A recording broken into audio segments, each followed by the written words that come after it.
Hey everyone, thanks for clicking on the video. This is another part of our team roping video series that we've been putting out, and we're talking more about team roping heading tips.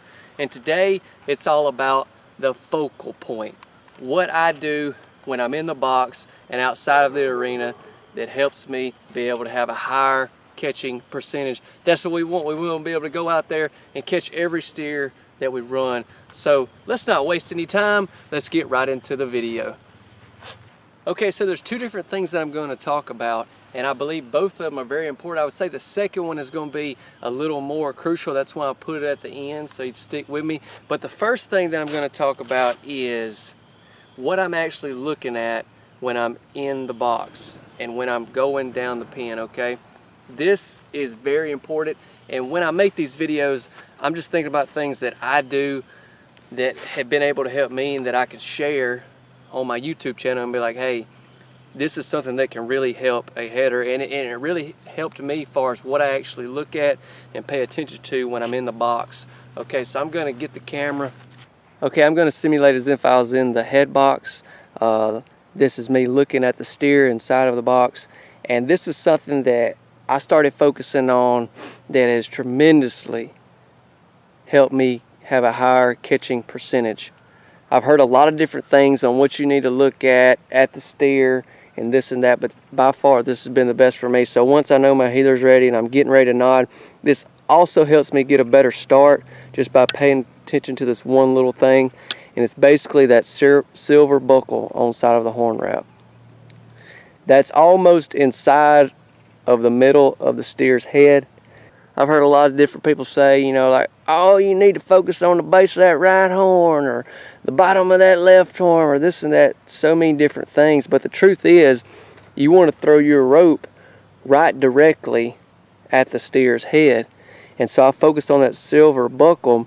You could just say you want to look at the back of the steer's head, but the reason I want to emphasize the silver buckle is because once you do this and create this habit of looking at that, I'm telling you, it's going to be something that you just 100% focus on and you have consistency with it, and that's what we're after. So I want you to get out there on the dummy, practice this, and just focus on that silver buckle as if you're starting your run, and then in the practice pen when the steer's in the box.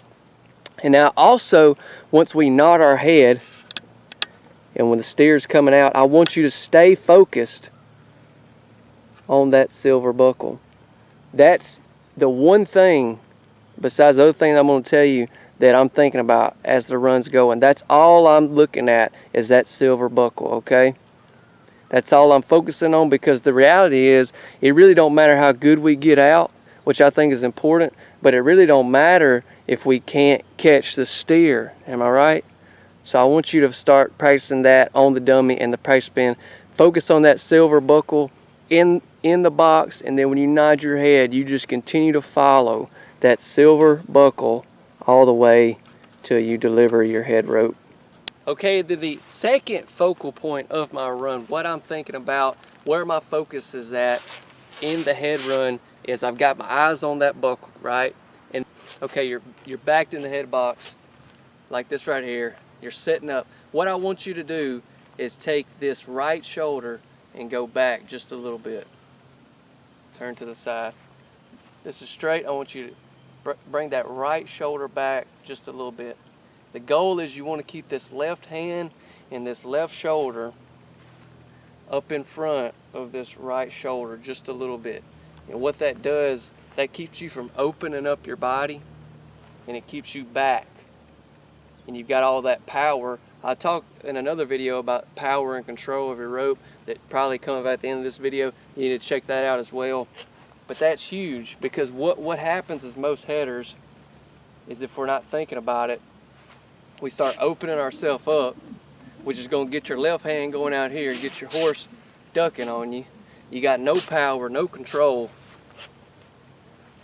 So what I do is I pull this right shoulder, which is a habit for me now, but it is my focal point when I'm in the run, besides looking at the buckle. The only other thing is I'm making sure that this left shoulder is in front of this right shoulder. So when I nod my head and my arm comes up, I'm right here.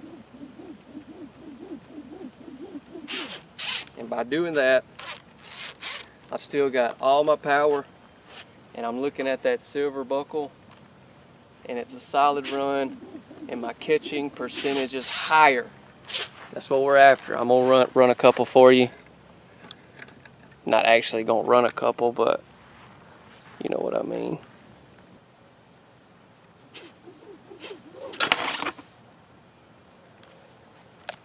One other thing, if you saw right there, how when I pulled my slack I was tight.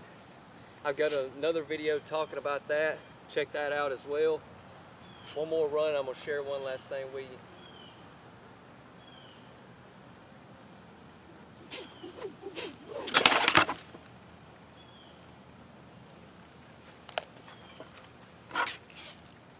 All right, y'all, so take that drill, start it on the dummy, start looking at that buckle, and just when you start going towards the dummy, make sure you got the left shoulder in front of the right just a little bit.